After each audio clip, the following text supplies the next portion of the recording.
Hello and welcome to today's webinar, Ensuring Equitable Participation in Open Science. My name is Bex Kirk and I'm a member of the Society for Scholarly Publishing's Diversity, Equity and Inclusion Committee and a publisher at PLOS. Today's webinar is brought to you by the Coalition for Diversity and Inclusion in Scholarly Communications, or C4DISC. The mission of C4DISC is to work with organisations and individuals to build equity, inclusion, diversity and accessibility in scholarly communications. SSP is a founding member of C4DISC. Before we get started, I have just a few housekeeping items to review. This webinar will be recorded. Your phone will be muted automatically in consideration of our speakers and your fellow webinar participants. Please use the Q&A feature at the bottom to send questions to the panelists. You can also use that feature to flag any technical problems you might experience.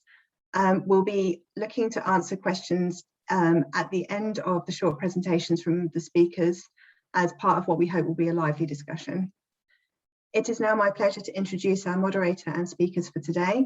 First, my co-organiser and moderator, Alison.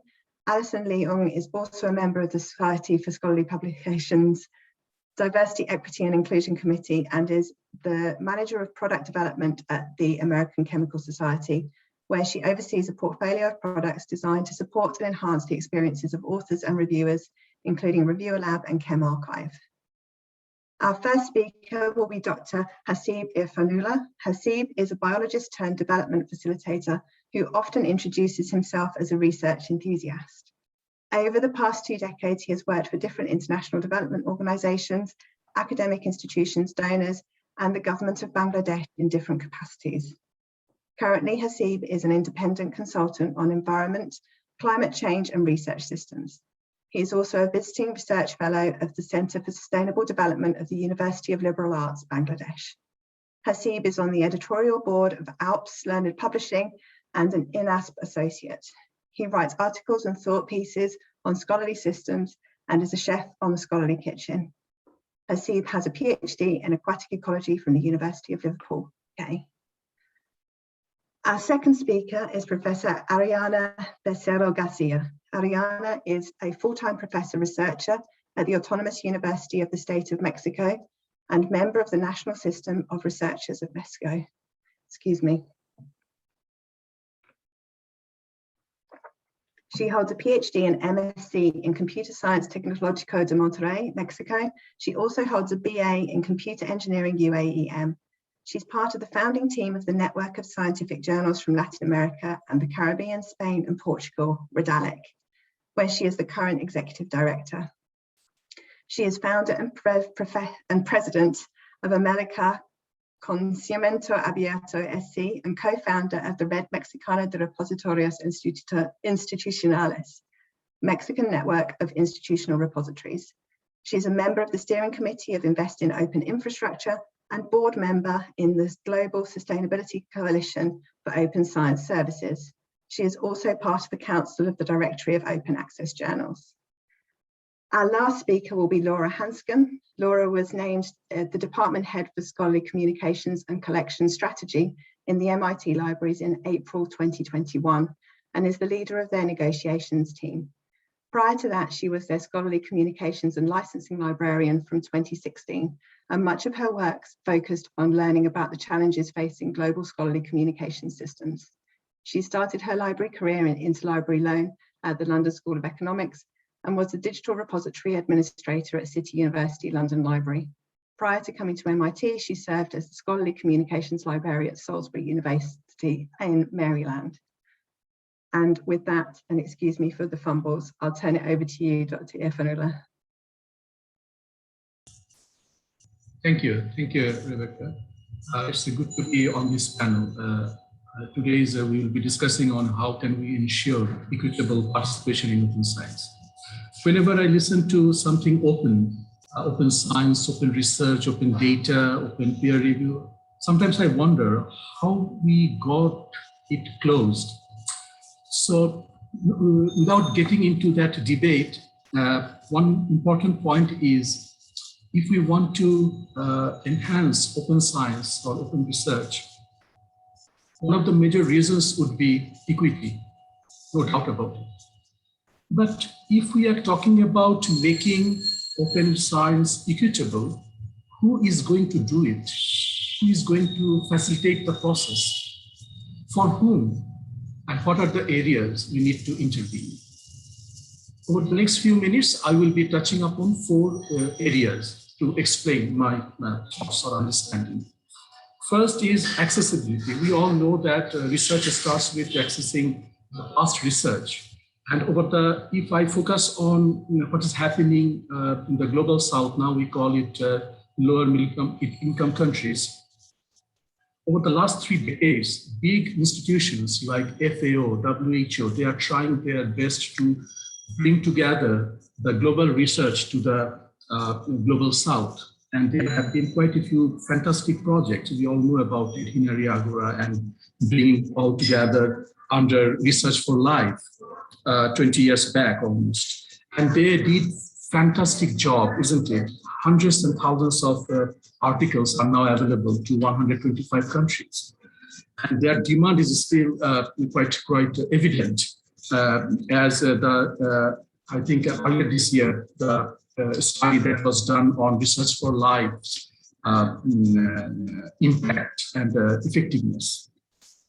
And definitely those interventions as well as open access movement are making research available to the global south. But the next question would be, yes, from the south, I can read global literature, global research, I can access them. But can I publish my research in those? If I can't, that would be really unfair, isn't it? I'm reading a particular journal's article, I'm citing it, I'm enhancing the brand value of that journal, I'm enhancing its metrics, but I'm not eligible, or I can't, maybe because of financial reasons, I can't publish that. Yes, things have been changing. In the open access movement, we now see that article processing fee is there, but there is a criticism that article processing charges, APCs, are quite exorbitant, starting from a couple of thousand to almost $10,000 per article, which is 7 to 8 months' salary of a developing country researcher. But things are changing as well in that direction. There are certain publishers, they are offering waivers, discounts. Even the mega journals, which are built upon APCs or open access models, they're also offering those provisions. But when we discuss these issues, why we only talk about big names, big publishers? What about the other journals from the global south, the society journals? There are numerous, hundreds and thousands of journals are being published throughout the world. Shouldn't we bring those journals on the discussion table in addition to the big publishers? When we talk about and we praise that the chemical science journal has gone diamond open access, but why we exclude the southern journals which have been publishing quite freely? We call them free access journal rather than open access journal. Sometimes I wonder. The third point I would like to talk about is recognition. Indeed, we are having this conversation, having this topic or theme. We feel that it is a challenge because the participation is not equitable. But I was wondering if an institution where a researcher like myself doesn't feel the pressure or the need for doing something or publishing of my research open, or thinking of open access because my research funding is not sufficient. My institution's promotion policy, recruitment policy doesn't appreciate where I publish my paper. So this kind of conversation, I will find it it is not for me because I'm content, I'm happy with my system. So I'm in a silo, you may find it from outside, but I'm content. How can you change my mindset? Yes, there are people who do appreciate impact factor, indexing, high-profile journals, reaching out to the world through open access publishing. They often find their ways through international collaboration. Sometimes they just give that responsibility to make their research open to the northern collaborators. And there are others who, like me, who are aware of APCs, how can I get waiver, how can I get discount? But in many cases, we are just happy to publish in a very high-profile journal, whether it is open or not. As long as it is contributing to my metrics, it is enriching my CV, I'm happy with that. How can you change that mindset? Because I don't feel like I'm a part of this open science movement. And universities in the global south, they are already encouraging that sort of, number game, because there is not only one metrics ranking the university. There are so many. Everybody can find a place on one of the ranking systems. My final point is how to measure whether participation is getting equitable or not. Is it the number of researchers publishing from the South or from different ages or different groups, different geographical regions? Are we thinking of our peer review system is equitable, it is open? Is it just the number? How many comments we are getting from where? Just the map we are creating out of it? I think since I believe you don't believe that North is here to produce knowledge and South is here to use it. We are all together, isn't it?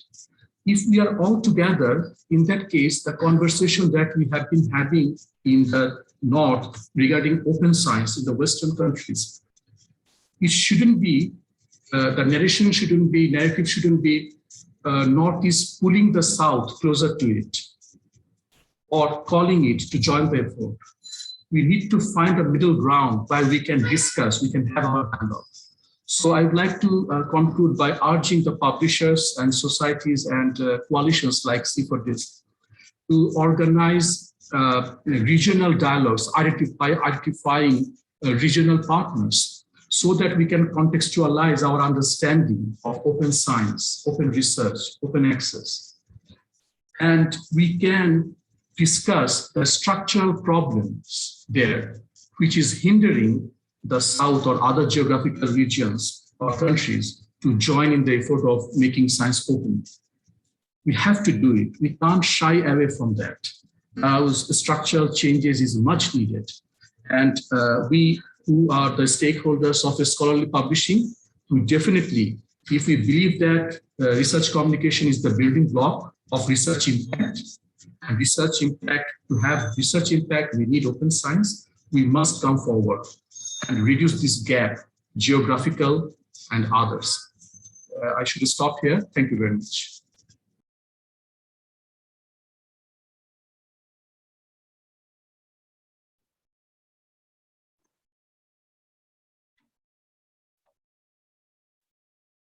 Thank you so much, Hasib. That was such a powerful call to action there. We will now pass over to Ariana. I believe you have some slides, so if you want to go ahead and share those. Thanks very much.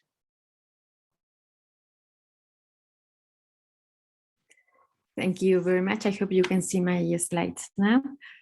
Well, thank you very much for the invitation. I'm very honored to join this panel with all of you today. And I'm very happy to share our perspective, because I really believe this is perhaps the most important discussion in this stage of open science, and in these times where a lot of issues are being discussed around openness.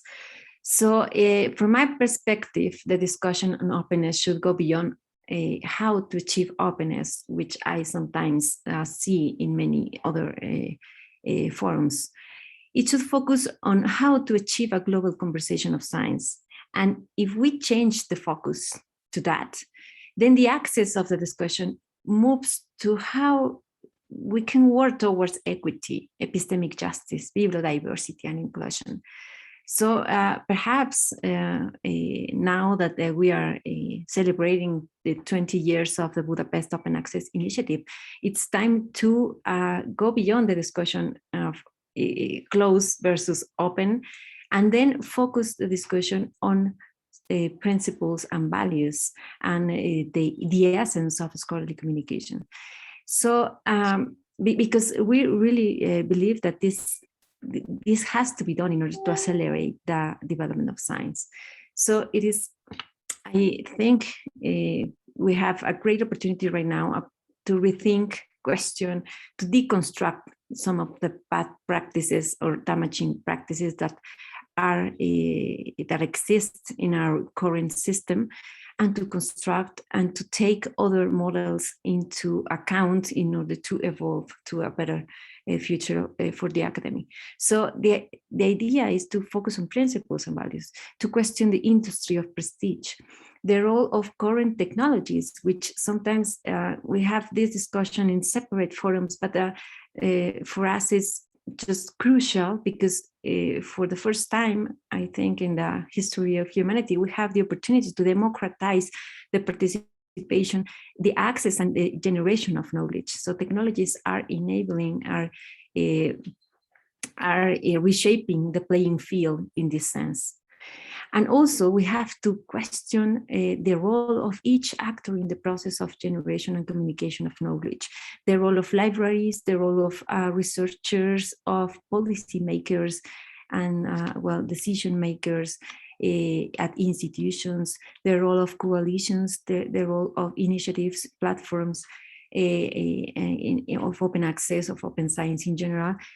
Because we really have this responsibility, and every step we take in this, every decision we've made, for example, in as a researcher, in where do I communicate my findings, for example, this is very important. Every decision has to be with empower or benefit perhaps something that is not beneficial to everybody. So we have to question that at each stage. Sorry. So we have also to wonder what data is the industry of prestige based on, for example. It's very important to also remind that, for example, sometimes the mainstream databases or that are called mainstream databases in some regions, they are not mainstream databases in other regions. So it is really really damaging to consider that what is mainstream in one region is mainstream in other region. So we have to question as well which regions, countries, science fields, journals, institutions, or authors are privileged by current strategies, and which ones are excluded. Perhaps this is the most important thing. Which inequalities the current system will continue to perpetuate, and not only the current system, the current open access and open science practices that we are shaping now, we are setting now, they are meant to perpetuate some inequalities, and this is very important to think about it. Is openness structural and sustainable? And this is another important thing, because when, for example, at this time of the pandemic that we are having this worldwide emergency, we can see that a lot of knowledge that has been published in COVID-19, for example, is open, but perhaps it is not structurally open. Perhaps, and it has to be with ownership and authors' rights. Perhaps in the future it won't be open, or perhaps there are another restrictions around this knowledge. So we have to question that, and it's very important. Who owns and controls the knowledge? The research community interests prevail? Perhaps not. And also the restrictions that I just mentioning, because the future, we imagine a future where the owner can really close or really open at a certain point, but with different restrictions, for example, in data mining, in full text mining, in another characteristics of open data that really can limit the future processability of information and the future knowledge generation. And it depends on ownership. And also how to achieve systematic participation in science. And this is perhaps something very, very important in terms of waiver fees and some things that are, from our perspective, patronizing strategies that enables the participation of somebody from a less resource country, for example, but it is not systematic. it depends on the decision of the well-resourced countries or well-resourced institutions. So for us, this is not the way to address open science because it is not systematic. It depends on the willingness of others to achieve that. The picture is just like that. It is a structural inequity in scholarly communications affecting mainly the global south. And this is because we take this picture from the so-called mainstream databases, when in other places, like for example in Latin America, we have been operating in a different or parallel reality. I have to say that, because in Latin America, for example, we are more we have a model of scholarly communications focusing science as a public good. And this switch in the conversation make the region to sustain collectively, for example, journal publishing that is organically open, organically, with a universal benefit, okay? And also with a lot of public money invested in. So open access and open science is a natural way to operate, for example, in regions like Latin America. We really believe that this has a more natural way to achieve equity, multilingualism, also epistemic justice, in contrast to the approach of science as a commodity, where the global south is underrepresented, where the interests of private or corporations are a privilege, where it is being shaped with transformation to open access based on APCs, for example, which is another restriction that is going to be imposed to the scientific community, especially for the developing countries, and which is kind of legitimated by different university rankings and these research assessment strategies that are based on impact factor and other metrics that are produced by proprietary databases, and that they are blind on what is happening in other regions. So I just want to bring these ideas to the discussion. Perhaps it is very healthy to change the axis of the discussion when we are talking about open science, and to think always which strategies are perhaps more benefiting the global public good instead of just a few ones. And I should stop here, I think, to open the discussion later.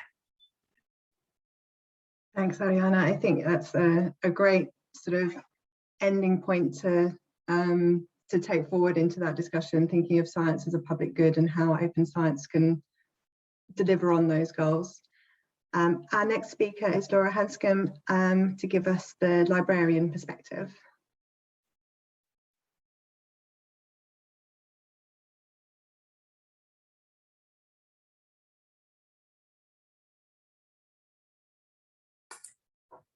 So first, can I check, can everyone see my slides? Yes. Yes, excellent. So again, I would like to echo Ariana and Hasib's thanks for being involved in this conversation. As folks may know, equity is a very important topic for us in the MIT libraries and in the library world more broadly. So I'm very honored to be included on the same panel as Hasib and Ariana, and I would like to thank both Bex and Alessandra for the invitation and for organizing it all. Okay, let's see here.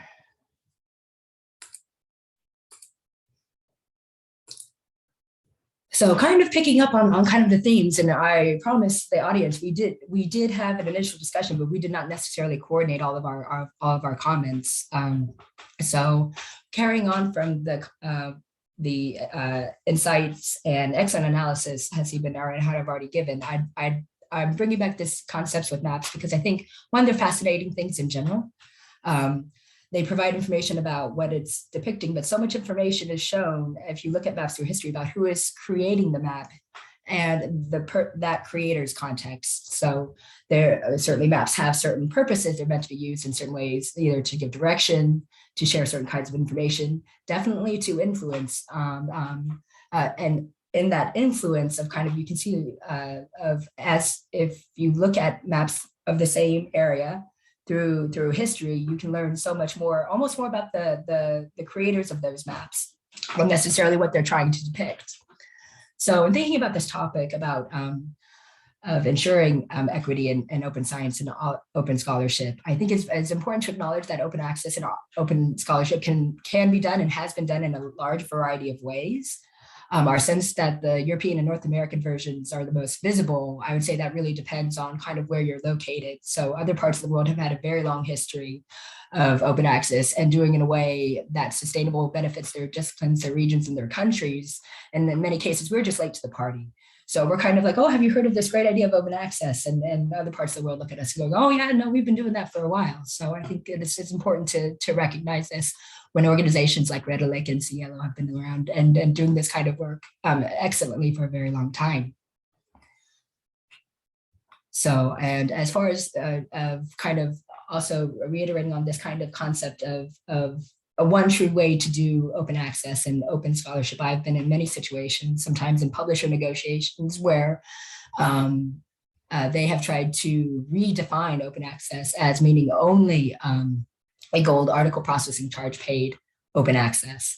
And it's interesting to see when sometimes you wonder if they really don't know that there's lots of different ways to do it, or is this that there's definitely agenda behind the kind of strategy which you experience sometimes in other ways in your personal life, when people just repeat the same thing to you over and over again and expect that you'll eventually believe it. So I think it's really important to keep in mind that the importance of pluralism and that of finding multiple ways of approaches to achieve things, because not everything is going to work the same in the same context.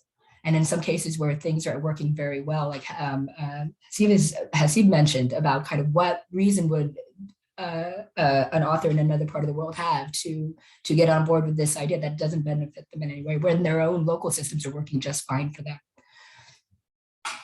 Another thing I would like to raise about as far as looking at opportunities to ensure equitable participation is in many ways because of the historical context of our sense of what scholarship looks like.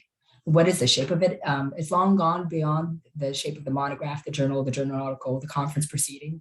So kind of the concepts of looking and increasing the opportunity and ensuring equitable access to participate as part of that process, I think can really be of re-examining what scholarship looks like.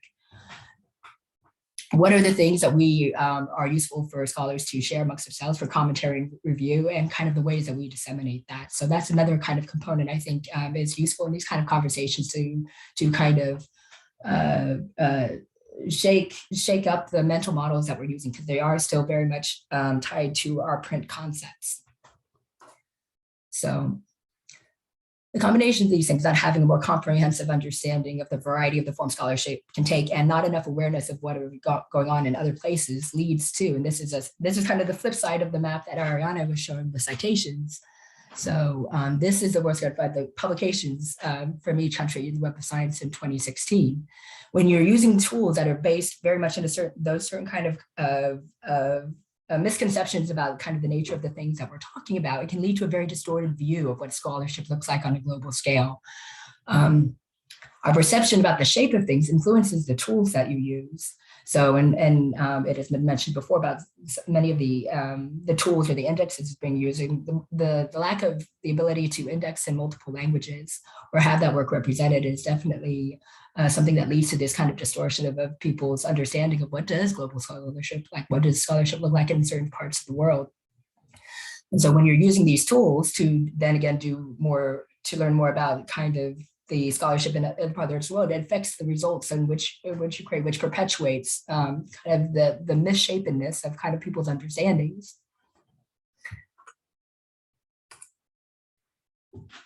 So looking at kind of the future of libraries and being very concerned about these issues of equity, kind of in 2016 at MIT, we released the Future of Libraries report, and our whole community thought long and hard about a lot of these questions. So looking at scholarship, not just as the journal article or a conference proceeding or a monograph even, but looking at scholarship as a full life cycle of research. Because the journal article is just one component of it. There's so much work that goes to even getting to that stage. So, and therefore scholars really need to retain the rights to openly share the earlier versions of the work, but also the components, so like data, code, preprints, data collection instruments, all of those things. So, and when we're talking about scholarly communications, it's not necessarily just the publishing aspects of it. It's also kind of the preprint servers, the institutional repositories, and the other platforms. So, as illustrated in this graphic, the mission and the values of MIT are to serve as our foundation. And I do agree with Ariana as far as moving beyond kind of looking at science or scholarship as a commodity, of thinking about what is the purpose of why we are doing these things, and seeing it more as a public good. So we don't care necessarily about open just for the sake of open. The openness needs to be the aim of a larger goal. So on top of the mission and values, there are four main pillars, which are community and relationships, discovery and use, stewardship and sustainability of the scholarly record, and to convene interdisciplinary research, development, and information science and scholarly communication. So based on these, the libraries is to reimagine itself as a global open platform, not just necessarily for its own constituents. I'll talk a bit more about it. So focusing on the first pillar of community and relationships, the first recommendation of the task force that came up with these ideas is asserting that the MIT libraries must be a global library, serving a global university and its audiences. The MIT library should conceive of the communities they serve as co-centric circles, from the closely affiliated circle of current students and faculty and staff to increasingly larger circles of cooperating scholars, MIT alumni, participants, and local Cambridge and Boston community, and the global, broader global community of scholars.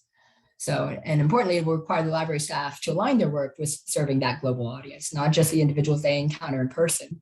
And this shift is critical at a time when library usage is becoming increasingly more virtual, in which the challenges certainly at MIT we're looking to engage with are on a global scale.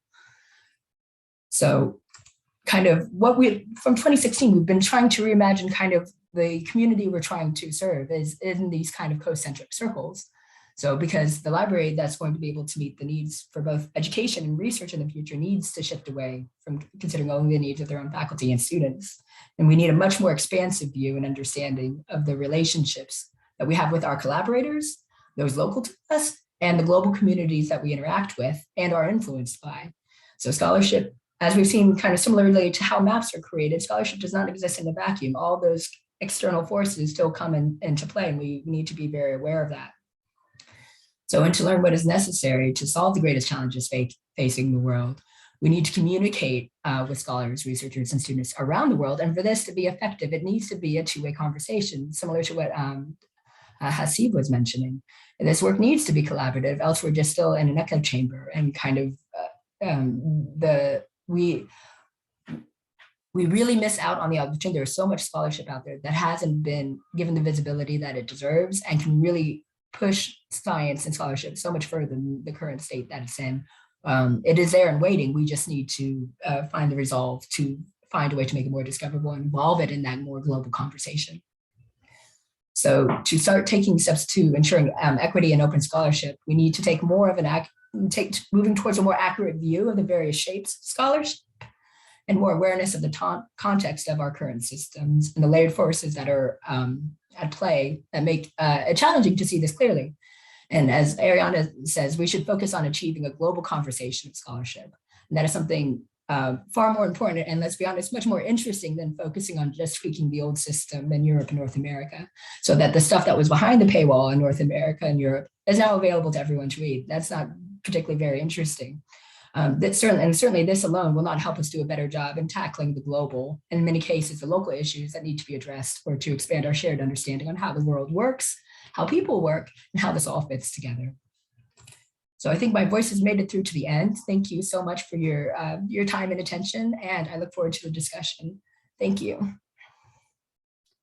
Thank you so much. Well, And thank you to all the panelists for those really thought-provoking presentations, discussion. I think there was some really good themes that were coming out of all of them, and it coalesced very nicely. So I invite the audience now to type in whatever questions you have. You can use the Q&A feature, and I'll read them out and we'll ask them to the panelists. So we got one already that Ariana had answered, but I'd like the rest of the participants to get a chance to weigh in. So the question is, as an undergraduate in a developing country 20 years ago, I had very limited access to scholarly articles when I was conducting my first year research project because my university had no funds to subscribe to journals. This lack of exposure to quality research hindered my ability to apply to graduate school in the US. Students at the same university now have access to the very top quality research via open access, are in a much better position than when I was. While admitting there's a lot that needs to be done, can we at least agree that there has been tremendous progress made to this point? And then another question is, what do we need to do for us to get then to the next level?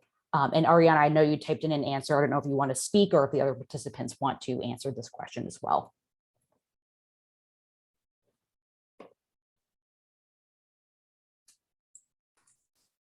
I'm happy to just, like, certainly to this extent, there's more content being made open access, but I would also say there's more content in general.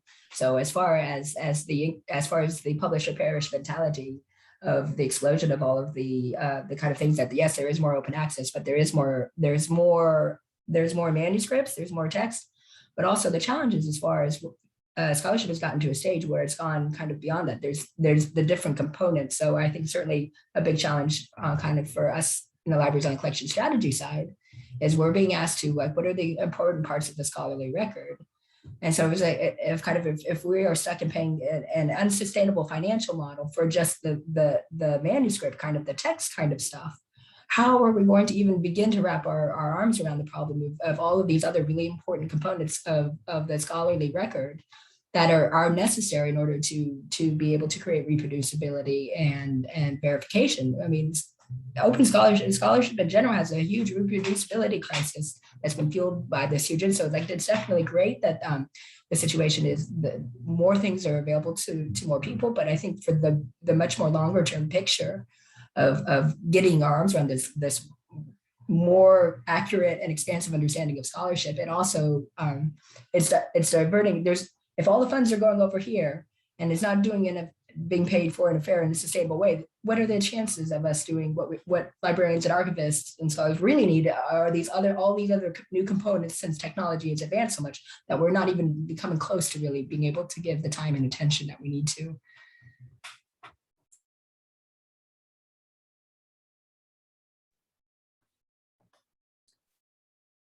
So I noticed that everybody mentioned APCs, which I think is a very good thing to be mentioning. A lot of publishers rely upon APCs and APC waivers in order to reduce, like, the barriers to publishing. I mean, wonder if you could say more about whether or not you think, it sounds like this maybe isn't the most effective tool. Are there other tools that might be more effective going into the future beyond the APC?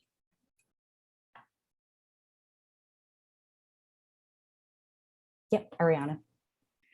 Thank you for raising this.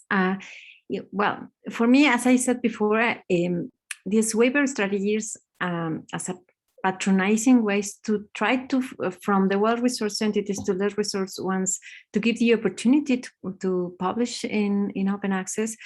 It is like a patch in the system. For me, this is not a structural solution towards structural equity. This is a corrective way to address inequity once inequity is installed. So the other approaches allow structural equity organically. There's no need to artificial patches when the public good prevails. And I'm pretty sure such other models are much more complex, perhaps in terms of, well, financially speaking, and but these fees and waivers simply, they don't exist in this approach. These concepts come from the commercial market. So the thing is that we should recognize that we can do things differently, that it's being done in other regions. It is not only feasible but successful approach to address open access. So our perspective is, why are not institutions and governments, why they are not thinking on investing in open infrastructure that can level the playing field, and just to eliminate or load the dependencies that some countries have with the commercial solutions, that this is not healthy at all. Yeah, Laura. So following up on that, figuring out how to lower my virtual hand. So kind of this idea of for the ACI, for the situation of when in many cases people are talking about like the entities with a really large, the inequity that's already in the system, and the APC comes and the waiver is to address the inequity that was already in the system. The tricky thing about of trying to figure out moving away from the subscription model, which most people are aware of the cereals crisis, of this kind of ever increasing that far outstripped inflation.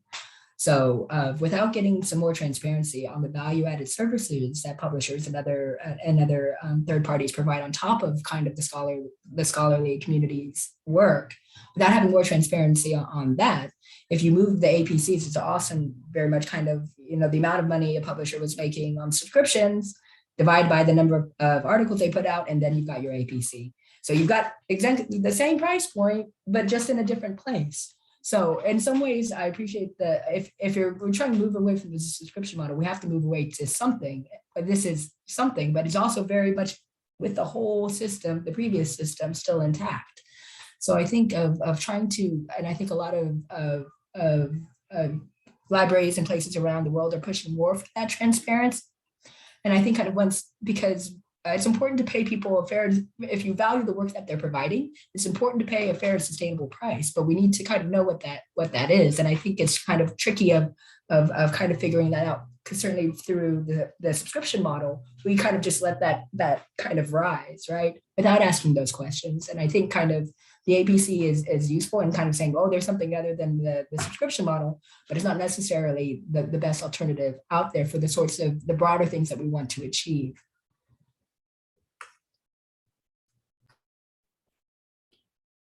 So a follow-up to that question. I mean, the APCs themselves have become a barrier to publishing, I think, in a lot of ways. So like, as we evolve into the next stage of what open access, open science looks like, how do we make sure that we have more voices represented at the table, and more collaboration, which I think was a big theme that came out of what everybody was talking about, so that we don't have the same types of barriers, unintended consequences that we had. Ariana. Yes, thank you.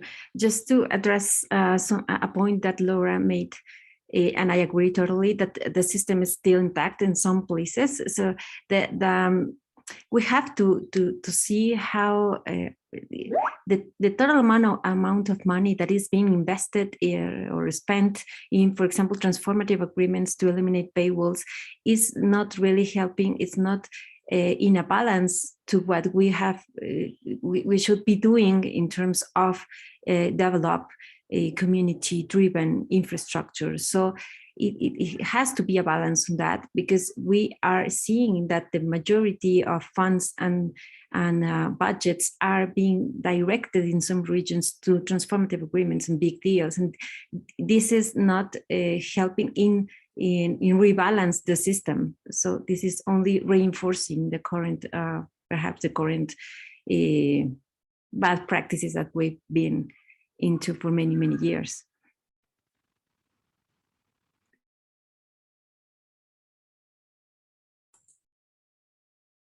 I will say for the collaboration that I think as we're looking to, there's opportunities and kind of as looking at scholarship, and there's other different forms of scholarship that haven't been completely gobbled up or like have huge monolithic systems built around them, of building tools that are interoperable.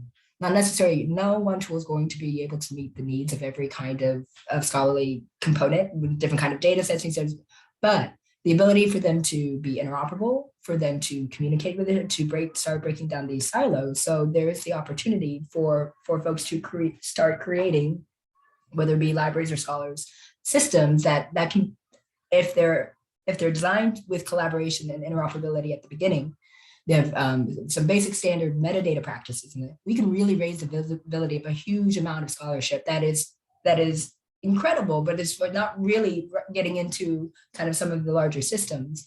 And I think once that is that collaboration of kind of, and the opportunities of looking at the things that haven't had those huge systems built around them yet, and showing that this can work and that is a way to move forward, I think. And I think kind of when doing that for folks, when the tools of thinking of those kind of concentric circles, yes, for a community, you need to make for the things that your community needs and kind of the purpose that you're doing the research, but to think a little bit about the reuse, the discoverability, and the design to allow for that to raise up, to make your work discoverable, but to make it interoperable with other systems. So we got a question in from the audience. Ariana, can you share some insight on how the Mexican network of institutional repositories came about? What are lessons that we can glean from a conversation of enhanced dialogue with like-minded groups within and outside of the region?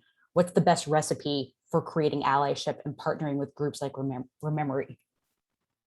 That's a very good question, because in Mexico we have really experience coming from the community as a community solution, as a research community solution. So, for example, the Mexican network of institutional repositories came out from a research project with different institutions. Now we have in this network more than 100 institutional repositories in this network, interoperating and providing services and also professionalization to institutions. But some other solution came from the government directly with a national repository, as it is called, that is driven by the government, just with the things that the government is funding. And we have these both experiences. Perhaps one is accelerated more the transition to, or the adoption of archiving policies and deposit policies in institutions. So this is the case of the of Remery. And I think, and perhaps this is the main point of success here, is that when the community of institutions and universities can really collaborate together to achieve a goal, in this case, the national network of institutional repositories, it can make greater things than expecting things from the governments itself, right? This is the approach that we took in Mexico, and I think it's working very well. Now it's articulated with the La Referencia, which is a Latin American network, and with OpenAir. So we have this different levels of interoperability, and it's the way to expose what we are doing in Mexico to other places, as Laura pointed out before. Yes. Thank you. Another question. I'm curious to hear the panelists' thoughts on promotion and tenure reform in the parts of the world that they come from, and about the changing incentives of faculty to publish in only high impact factor journals.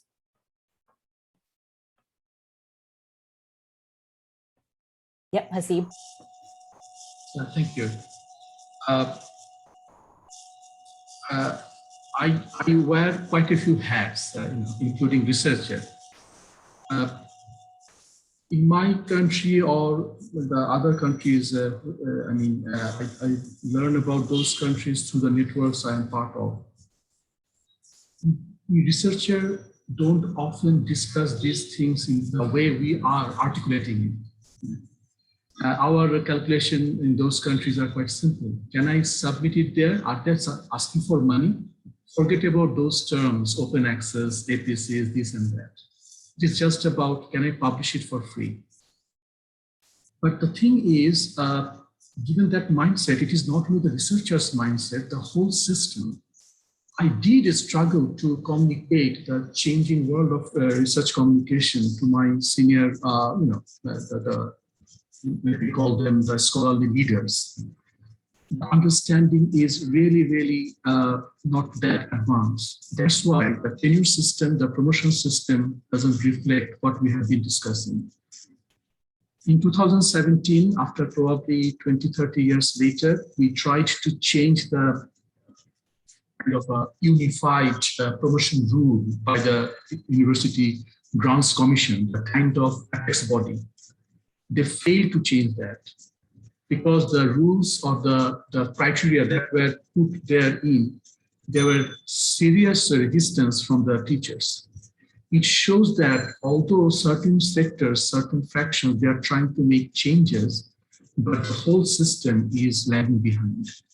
I'd like to finish it by saying, but we do appreciate being a good scholar. Over the last 7 days probably, my Facebook timeline has been flooded with the new ranking of the researchers, the AD ranking.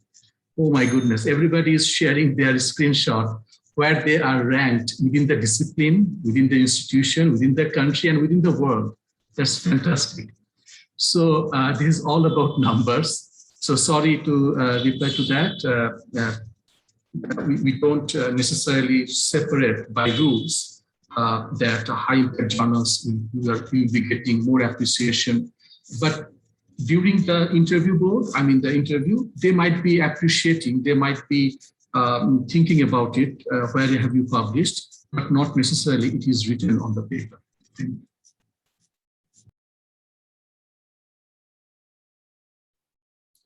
Ariana or Laura, do you want to weigh in on that? Or necessarily the incentive structures, the tenure and promotion system, yes, the critical. I think at some point in this webinar, we were going to talk about what would be one thing that could be done to really help with it. That's the one, and it's also probably the most difficult for lots of the reasons the panelists have mentioned. But again, the industry of prestige is so closely tied to the scholarly communications ecosystem, and that is a huge business. More so than scholarly publishing or scholarly communication.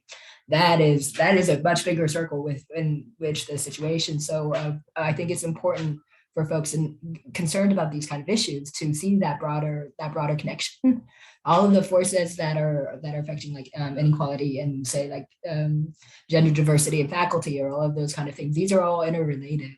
So as far as like as really to ensure the one thing that would make the most difference if done in a thoughtful way, because you can do things differently and you can end up doing them worse, and just being very careful of not landing yourself in that situation. But that is absolutely critical, and it's a much longer, broader, more challenging conversation to have, but it's the one that we really need to have and see how all of these things are interconnected.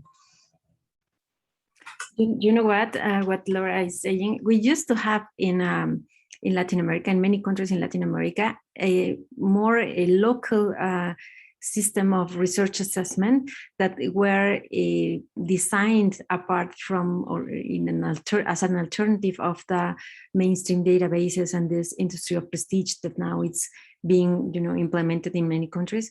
But now we are just adopting or perhaps imitating other more international, because they think they are more international approaches. And we, for example, in Mexico now, you have to publish in the first quartiles and all those things that we know, but we didn't used to have that. So in the past, we have local journals that were recognized by the national strategies of research assessment. And I think this is a very bad situation that comes from this systemic and global system that now it's been installed also in the Latin American region. Hasib mentioned the potential benefit of organizing regional dialogues to have more equal exchange of ideas around open science. What advice would you have for Western publishers who seek to collaborate in this way? What might this regional dialogue look like? Thank you, Jocelyn, for that question. It could be different for the different types of publishers. For example, if I think of society publishers from the North, they do have their own mandate regarding spreading the knowledge, isn't it? But when we talk about the discipline, is it that particular discipline, say gender, say biodiversity, say conservation, climate change? Are they only thinking of the members restricted to the North or the Western countries? No, it is the whole discipline. just bounded by the whole world, isn't it? Because there is no biodiversity till now on Mars. But the thing is, why don't they focus more on bringing together the other actors, other members, or other potential entities in other regions that can bring them together, that can expand their responsibility towards their discipline and make it much bigger. On the other hand, regarding the big publishers, which are not focusing more on societies, same things can applicable to them as well. Because when I publish something, although it is probably from, let's say, Malaysia, from Kenya, from Bangladesh, but it is becoming part of the global knowledge, isn't it? So if I'm contributing to the global knowledge and you are the vehicle of spreading that knowledge, aren't we connected? Does our relationship ends when I just publish my paper? No, it continues because of the discipline that the knowledge generation that continues. So it could be just very quickly.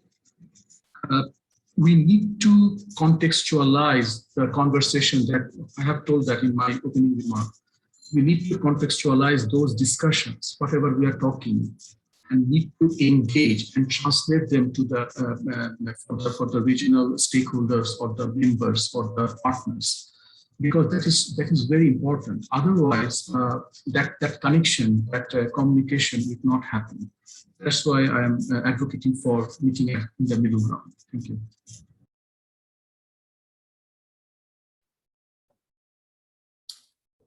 Well, keeping an eye on time, we have about 3 minutes left. So there's one last question, which I hope we can manage to sneak in the time. And the question is, by making science and research a public good, it is necessary to involve the government, as in Mexico, and have the system of scholarly publishing supported by taxpayer money instead of subscriptions or APCs. It seems like in the US context, this might be politically difficult. So wondering what your thoughts are on that.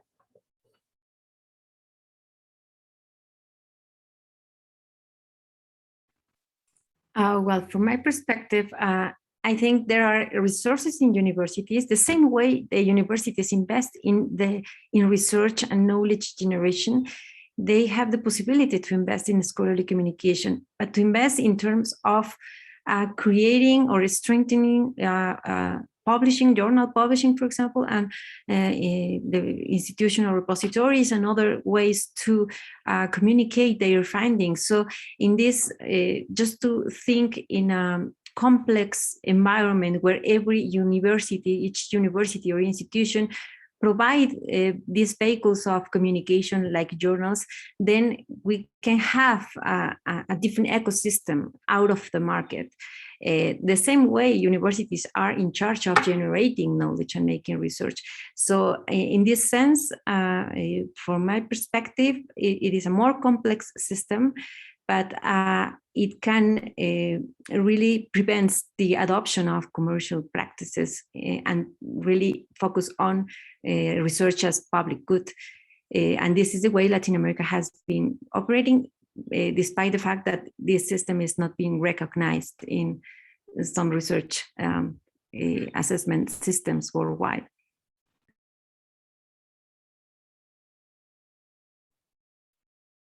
Well, I think that is all the time we have today for questions. I want to thank so deeply the participants today.